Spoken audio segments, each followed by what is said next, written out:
বাঙালি এবং বাংলাদেশের মধ্যে পার্থক্য কি জানেন? সারা বিশ্বের যত বাংলা ভাষাভাষী লোকজন আছে তারাই বাঙালি, আর যারা বাংলাদেশে বসবাস করে এবং বাংলাদেশের সার্বভৌমত্বকে আলিঙ্গন করে তারাই বাংলাদেশি।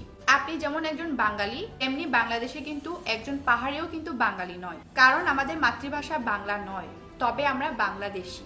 খাগড়াছড়ি ও রাঙামাটি ঘটনাকে বলা হচ্ছে পাহাড়ি বাঙালি সংঘাত, কিন্তু পাহাড়ের কিছু ঘটলেই সব দোষ গিয়ে পড়ে পাহাড়িদের উপরে।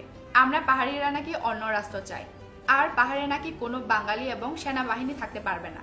মূল ঘটনা থেকে সরে গিয়ে আলাদা একটা রং লাগানোর চেষ্টা আর কত করবেন? আচ্ছা, সংঘাত যদি পাহাড়ি বাঙালি হয় তবে নিহত 4 জন পাহাড়ি কেন?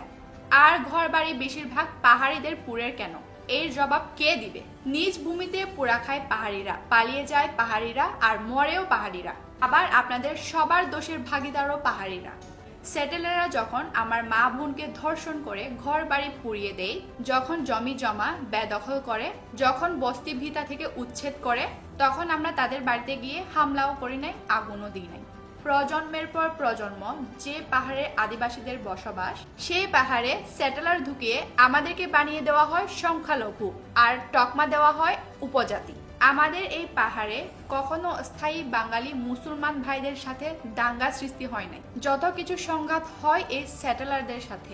আপনারা বলেন পাহাড়িরা সবাই সন্ত্রাসী বাহিনী, পাহাড়িদের সবার ঘরে ঘরে অস্ত্র আছে, তাহলে আপনারাই বলেন এতদিন সেনাবাহিনী কি করছে পাহাড়ে? সন্ত্রাসী বাহিনী কি আপনাদের সমতলে নেই?